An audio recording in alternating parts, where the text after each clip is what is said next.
Amém, irmãos. Nós estamos fazendo um estudo das bem-aventuranças da Constituição do Reino, do Evangelho do Reino. Amém? Abre sua Bíblia lá então em Mateus capítulo 5. Mateus capítulo 5, verso 1 em diante. Vamos fazer uma breve recapitulação e para você absorver a ideia, para você não perder o raciocínio. Mateus 5:1 diz o seguinte: vendo Jesus as multidões, subiu ao monte, como se assentasse, aproximaram-se os seus discípulos. E ele passou a ensiná-los, dizendo: bem-aventurados os humildes de espírito, porque deles é o reino dos céus.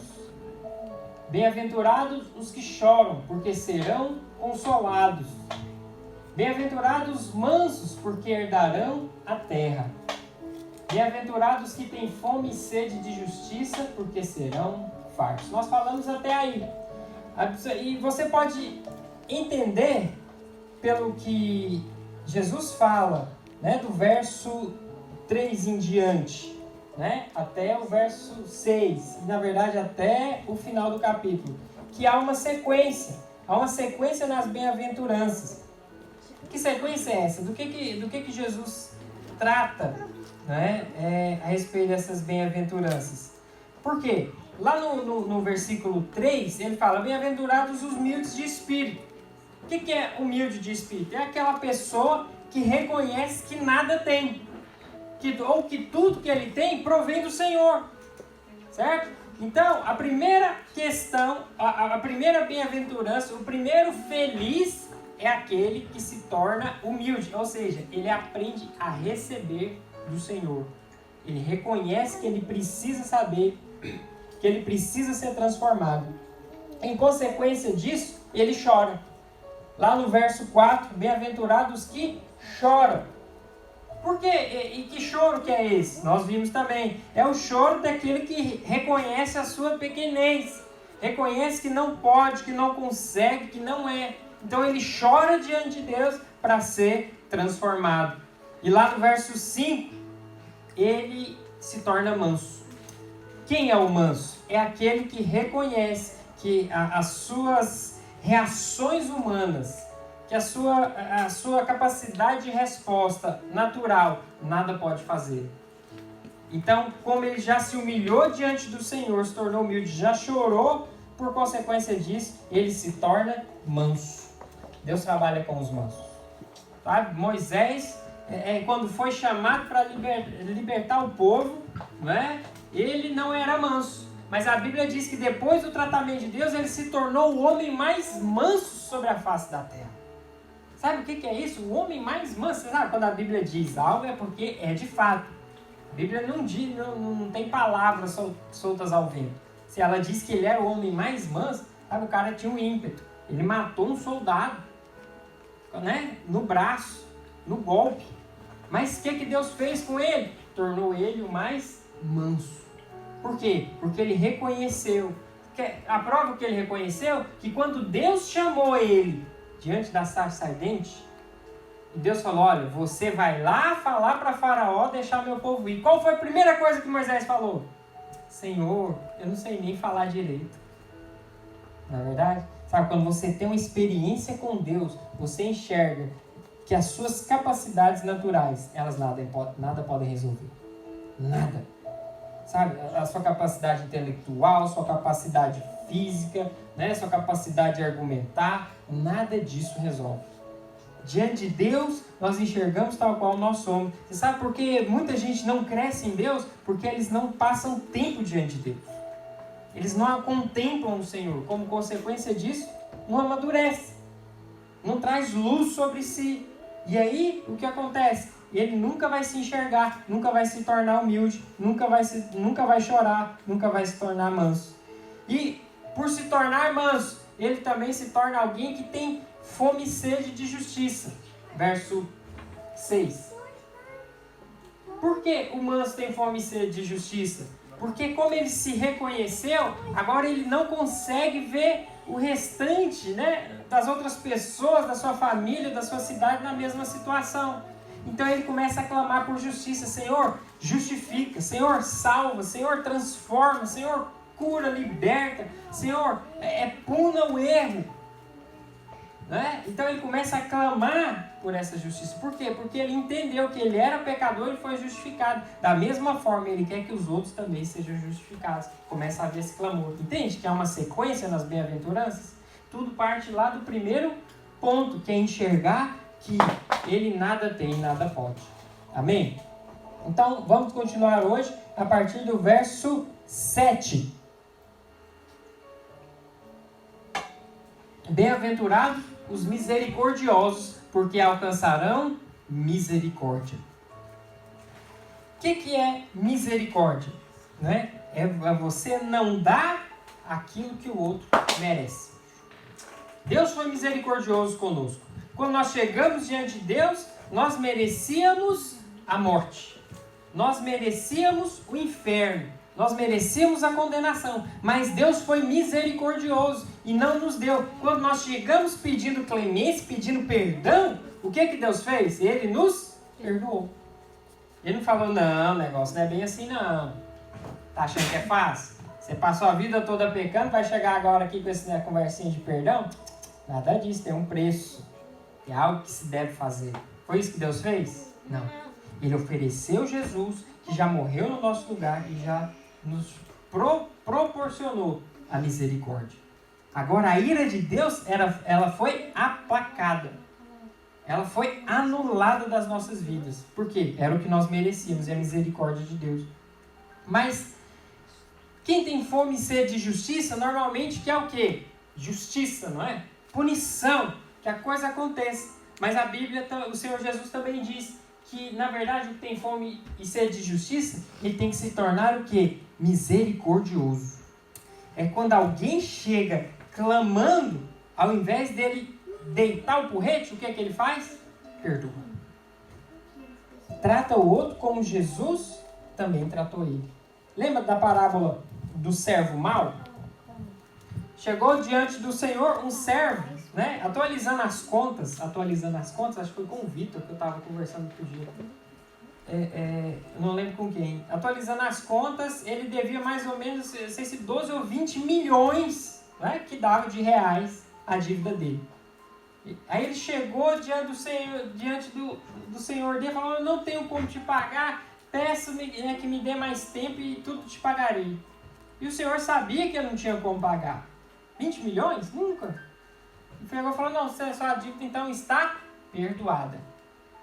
E ele, saindo dali da presença do Senhor, encontrou um servo dele, que devia para ele, atualizando as contas, uns 10 mil. E ele pegou o servo e esganava. A Bíblia diz que ele esganava, sabe? Pegar pelo pescoço assim, esganava. Paga-me o que deves.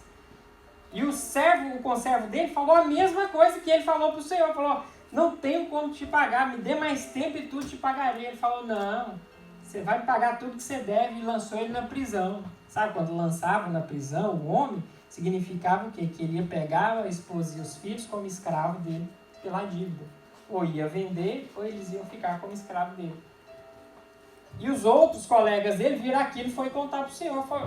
Né? E o Senhor mandou chamar ele e falou, eu te perdoei a dívida que era de tanto, de 20 milhões, você não perdoou a dívida do outro que era de 10 mil.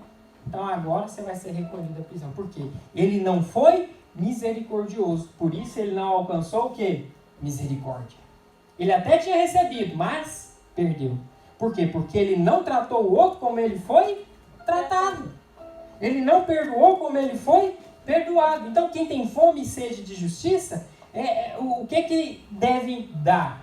Perdão. Redenção. Né? Os filhos do reino, eles pedem por perdão, por misericórdia.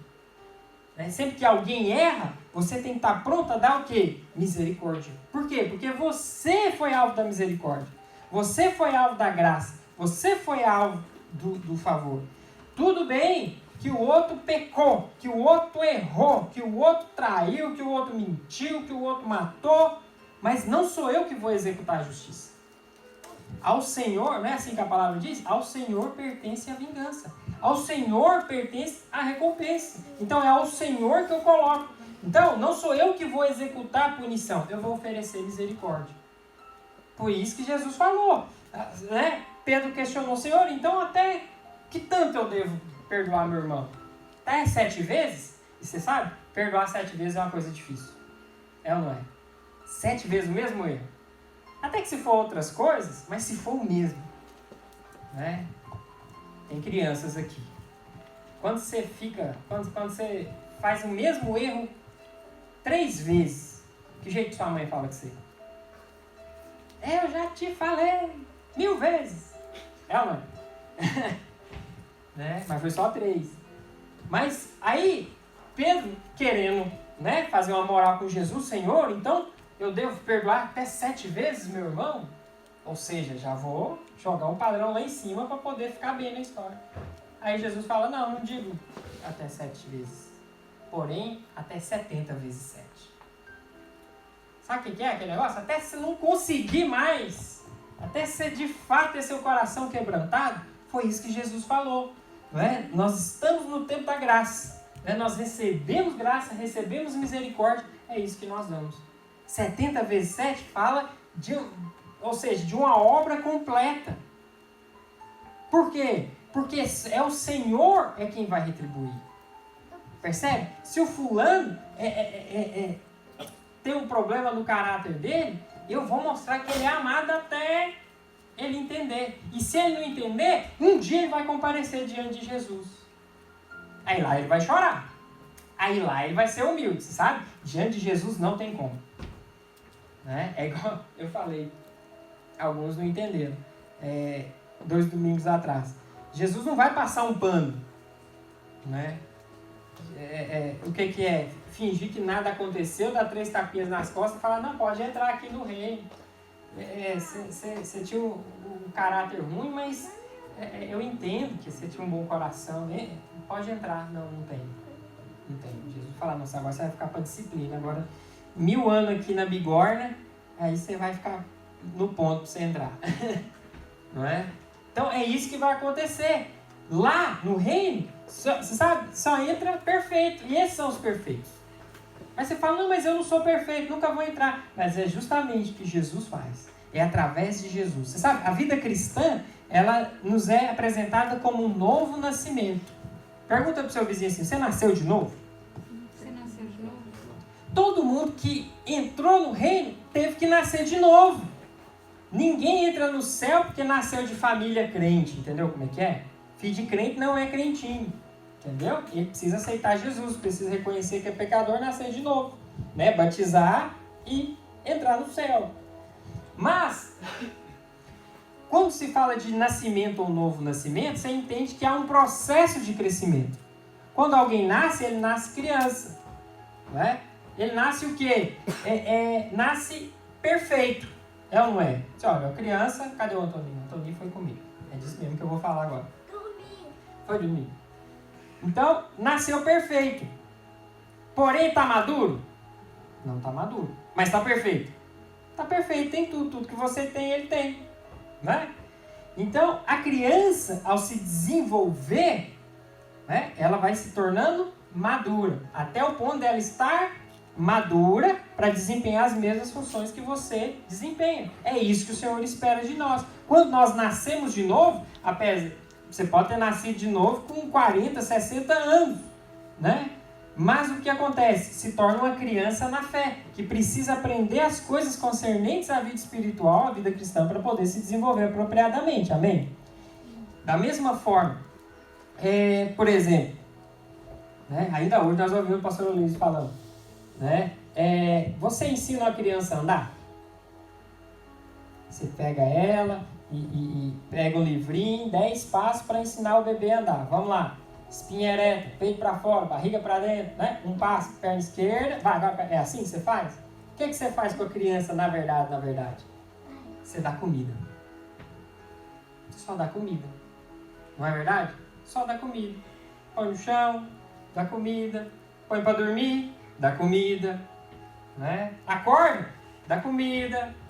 Né? Chorou, trocou o cocô, dá comida. Não é verdade? E com recebendo o alimento, o que acontece com ela? Ela cresce e amadurece. Na vida cristã é a mesma forma. Sabe por que muitos cristãos não amadurecem? Porque não comem.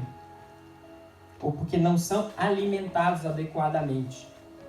Porque quando você se alimenta da palavra, quando você se desenvolve no relacionamento com o Senhor, você se torna maduro. Você cresce, você aprende a andar, aprende a falar, aprende a desenvolver as faculdades do Espírito, que a Bíblia diz.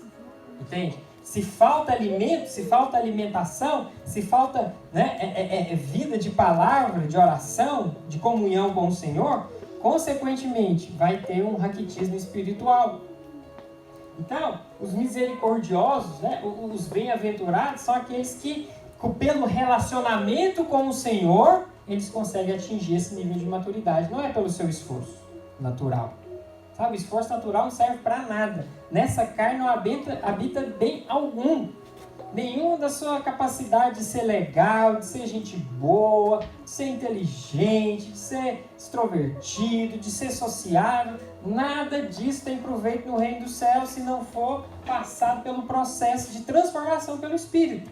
Tem que ser gerado do Espírito. O que nós fazemos? Nós alimentamos. Então, se você quer ser aprovado, se quer ser bem-aventurado em todas essas questões, você precisa se alimentar adequadamente. Amém? Amém ou não? Amém. Não é só no culto, é durante a semana também. Na verdade, aqui o que você faz é só o almoço de família. A palavra que você recebe da minha pregação, a pregação do pastor, é só o almoço de família, é só do domingo. Esse almoço de domingo, ele te sustenta a semana toda? Não. Ele é só um evento, mas é o seu dia a dia. Nós não estamos no Brasil, mas nossa cultura é nosso arroz com feijão, bife e salada, tomate, alface, é isso que sustenta. É o que você faz cotidianamente, que é o que sustenta. Eu não fico lá sexta-feira esperando chegar o almoço de domingo que eu estou morrendo com fome. Eu como. Espiritualmente também é a mesma coisa. Amém? Amém. E o misericordioso? Então, alguém que já aprendeu a ser maduro, a lidar com os outros como ele foi lidado também. A tratar como ele foi tratado. E quem é o misericordioso? Misericordioso é aquele que é duro consigo mesmo, mas ele é tolerante com o outro. Ele é firme consigo mesmo, firme com sua carne, é disciplinado, trata-se a si mesmo, tem luz de si mesmo, sabe que precisa ser mudado. Mas quando o outro chega na mesma situação, ele consegue ser tolerante.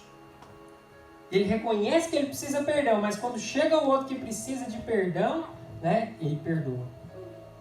Então, ele é firme consigo para que o quê? Para que seja acessível ao outro. O próprio apóstolo Paulo falava isso, que ele trazia o seu corpo disciplinado, para que ao abrir da boca ele expressasse Cristo, não falasse de si mesmo. Entende? Porque já viu, gente, que às vezes você vai pedir ajuda, fala, estou com dificuldade, meu caráter, tem um problema na área, eu não estou conseguindo. E ele chega e fala assim, eu nunca tive esse tipo de problema. Sempre tratei bem, sempre resolvi, nunca tive dificuldade. Certa vez um pastor, nós estávamos numa reunião de presbitério e o pastor estava falando da questão da lealdade. E de repente um se levanta lá e fala, pastor, eu graças a Deus nunca tive problema com isso. Nunca tive problema. Sempre me submeti, sempre aceitei as direções. Então, eu nunca tive dificuldade em me relacionar com a autoridade de submissão. O pastor virou e falou para ele, então eu vou ter mais cuidado com você. Porque é justamente esse foi o problema de Satanás. Porque ele achava que nunca ia sofrer disso. O problema da rebeldia, da deslealdade, é inerente a todo ser humano nascido naturalmente. Todos. Aquele fruto que Eva mordeu tinha um veneno da serpente. E a serpente é o próprio Satanás. É o quê? A rebeldia. Síndrome de Lúcifer é conhecido também. Todo ser humano tem dentro de si a síndrome de Lúcifer. A menos que a cruz, que foi como dizia meu pastor, foi a grande sataneira do universo, tem a ratoeira, né, que mata rato. A sataneira é a cruz. Então a cruz, ela é a sataneira, é a que vence. A menos que o homem passe pela cruz, dentro dele, o germe da rebeldia sempre está agindo. Sempre está querendo agir e reagir. Amém? Verso 8. Os limpos de coração. Bem-aventurados limpos de coração, porque verão a Deus. Aqui, o contexto que Jesus fala isso é o quê? Era um confronto, né, diretamente ao que os fariseus ensinavam. Lembra que os fariseus criticaram Jesus e os discípulos porque eles não lavavam as mãos antes de comer? Então, tudo que o fariseu, o religioso, faz é externo.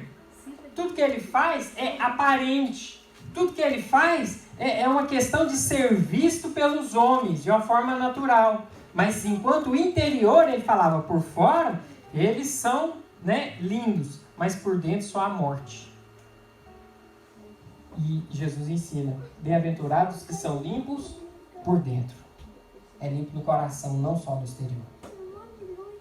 Era um confronto à ideia religiosa que se ensinava. Por quê? Porque Deus vê o coração. Deus está importando, está valorizando o que vai no coração. Tanto que Jesus fala, o que contamina é o que sai pela boca, não o que entra. Porque o que sai de onde? Sai do coração. Porque é do coração que procedem os maus desígnios, diz a palavra. Né? O coração do homem, ele é desesperadamente corrupto. Né? Então tem gente que por fora é até grosso, esbraveja, bruto, rústico e sistemático, como diz no Goiás. Mas por dentro ele é limpo. As intenções são limpas. Diante de Deus é um homem quebrantado. Entende? Por fora você olha, não parece, né? Não parece ser muito limpo o sujeito. Mas o coração diante de Deus é alguém ajoelhado. É alguém que diante de Deus se sujeita à vontade de Deus. E o que é ser limpo? Ser limpo é diferente. E atenção nisso. Ser limpo é diferente de ser puro. Esse copo com água. Se eu misturo, essa água está limpa. Se eu misturo terra nela, essa água vai estar limpa ou está suja? Suja. Vai? Está suja de terra. Mas, se eu pego limão e espremo dentro dela, ela vai ficar limpa ou suja? Não necessariamente. Agora eu vou mudar a pergunta. Ela vai ficar limpa ou pura? Limpa, mas não está pura. Por quê? O limão não é uma sujeira, mas é uma impureza, ou seja, não faz parte da mesma natureza. Tem coisas que não são necessariamente sujas. Tem coisas que não são necessariamente pecaminosas, mas elas são mistura dentro da nossa vida. Percebe? Tem coisa que é legalizada. Tem coisa que é legítima. Mas quando mistura no nosso coração, ele não fica puro para com Deus. Então, né, eu sempre falo da questão de celular e redes sociais e tudo isso. Por quê? Porque isso de si mesmo não é pecaminoso, mas às vezes deixa impuro. Ideias naturais, né, conceitos naturais, hoje em dia está muito na moda aí a autoajuda dos coaches, né? Isso pode até ajudar o ímpio lá fora, mas para nós que somos filhos, o que vale é a palavra de Deus. Os conceitos naturais, eles não valem. Então, não chega a ser necessariamente uma sujeira, às vezes é só uma impureza. Deus nos quer puros. Amém? E como que você consegue pureza? Aí é que está a questão. Revelação. Passa para o próximo. Verso 9. Os limpos de coração, eles verão a Deus. Eles terão o quê? Revelação. A revelação é o que te torna puro. Você buscar ter revelação é o que vai trabalhar na sua vida. Então, como consequência, você se torna um pacificador, porque você tem revelação de que você é um filho de Deus. Porque quando você tem um coração puro, né, você consegue ter a paz. E paz é algo diferente de apaziguamento. Nós não queremos paz a qualquer preço. Nós não queremos paz de qualquer forma. Nós não queremos paz, né, à custa de negociatas. Nós queremos a paz que vem da parte do Senhor. Né? Jesus mesmo falou, eu não vim trazer paz, mas vim trazer espada. Mas por que isso? Porque você não negocia os valores da palavra de Deus em detrimento de se ter apaziguamento. Você tem paz com todos à medida do possível, diz a palavra. Né? Romanos capítulo 12, verso 18. Diz o seguinte, no que depender de nós, tenhamos paz com todos os homens. No que depender de você. Mas isso quer dizer o quê? Né? Como eu falei, é diferente de apaziguamento. Isso quer dizer, a paz de verdade, ela tem um preço. Que preço é esse? O que é o preço para se ter a paz? É o preço de se reconhecer o erro e pedir perdão. É o preço de dar o perdão para quem reconheceu o erro e veio pedir. É exortar o faltoso. Se o irmão está errado, tem que ser exortado. E se fez errado, tem que aceitar a repreensão. Por quê? Porque para ter paz, você não pode abrir mão da justiça. Você não abre mão dos valores da palavra por causa de paz. Para ter paz, às vezes você tem que desfazer amizades. Para ter paz, às vezes você tem que se separar com quem não quer andar no caminho da paz com você. Às vezes é um preço. Tem gente que você insiste, você fala, você é um cidadão do céu, mas o sujeito insiste em querer te puxar para o inferno. Tem que romper. Não tem apaziguamento. Se ele não quer a paz que vem da parte do Senhor, tem que ser separado. A paz, ela não é a qualquer preço. Né? Para ter paz comigo, tem que guardar os valores. Tem que andar comigo na mesma direção. É o seguinte, eu estou indo lá para o céu. Você quer vir comigo? Não, para o céu eu não quero ir. Então, eu não vou mudar meu caminho por causa de você. Ou você vem comigo, ou você toma a sua direção. Não tem... Percebe? A negociação. Né? Isso se chama paz da boa convivência política. Entende? No que for possível, você insiste. Você insiste. Fala, irmão, tá errado. Volta para cá. Irmão, vem para a comunhão. Irmão, vem participar. Irmão, vem para a vida da igreja. Irmão, ora. Irmão, lê a Bíblia. Desenvolve um relacionamento com o Senhor. Né? Isso às vezes é desenvolvido muito por causa de um evangelismo barato, sabia disso? E às vezes você pode interpretar, não, pastor, mas não está no tempo da graça. Não, mas o evangelismo barato que eu falo é no sentido de que você não prega a verdade toda. De que Jesus é capaz de salvar e quer salvar. Jesus quer salvar o perdido, quer ou não quer? Mas uma vez que a pessoa vem para Jesus, ela tem que entender que é um caminho a se trilhar. Nós chamamos isso de discipulado. Então a pessoa vem, ela tem que se ligar ao corpo. Ela não pode ficar solta por aí, né, fazendo o que ela acha que é certo. Há uma palavra, né, nós estamos ensinando aqui a constituição do reino de Deus, e essa constituição ensina esses valores. E quando a pessoa recebe a palavra e o Espírito, gera nela o quê? Revelação. E essa revelação que transforma. Né? Então, às vezes as pessoas usam a graça como uma desculpa para pecar. Você sabe? Quem insiste em permanecer no pecado nunca viu a graça. Nunca viu. Porque quando você enxerga o tamanho do amor de Deus que você foi salvo, você não consegue desagradar Ele mais. Você devota a sua vida, você se derrama diante dele. Amém? A paz que vem de Deus, ela tem um preço. Né? São todas essas bem-aventuranças que nós lemos até aqui. Então, não dá para andar em paz com todos, porque nem todos querem se submeter a essa vida, querem insistir no erro, sabendo que está errado. Então quem está no pecado pode até nos procurar, mas devem ser influenciados e não o contrário.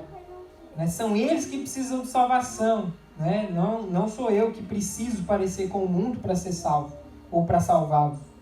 Né? Eu que devo influenciar. Se eles querem permanecer no erro, não tem como ter comunhão conosco. Entende isso? Isso também é graça. Você sabe? Uma manifestação da graça de Deus é o inferno. Sabia disso? Você já pensou se chegasse lá no dia do juízo, né? Não o julgamento dos crentes, mas no tribunal de Cristo, onde vai juntar todos os homens de todas as épocas que não nasceram de novo, aqueles que cometeram as piores atrocidades, né? Que mataram tantos cristãos, por exemplo, das formas mais brutais e impensáveis que tem. Aí chega lá, diante de Deus, né? E Deus, que eles vão ver, na verdade, como vai ser, vai haver muito pranto e ranger de dentes, e Deus resolve falar assim, não, então tá bom, não vai ter como punir mais. Vocês não creram no Filho, mas eu resolvi, não vou punir mais vocês. Vou criar uma terra à parte, vocês vivam lá. O que você pensaria no seu coração? Vivi enganado, primeira coisa. A graça de Deus também se manifesta da forma que o quê? O erro não arrependido, não colocado na justiça do Filho, vai ser punido também. Eu tenho essa paz em mim. É por isso que eu não fico insistindo para poder o juiz de Deus vir na terra. Não peço, não oro para Deus punir a terra hoje. Eu oro para o ímpio ser salvo. E esse tem que ser o seu clamor também. Esse é o reino de Deus vir. Mas e no meu coração também eu tenho a certeza que naquele dia, aqueles que não se arrependeram vão ter que sofrer a consequência do erro. Porque Deus é justo. Isso é graça de Deus comigo. Porque se não fosse, não havia esperança para mim. Entende isso? Não é? Não havia esperança para a terra. Como é que vai haver equidade na terra se não há a execução do juízo de Deus com a impiedade? Então, a punição do erro também é graça de Deus para conosco. Amém? Nós somos salvos. Nós somos eleitos. E nós queremos ter essas bem-aventuranças. Amém? Fique em pé onde você está. Vamos celebrar a nossa ceia.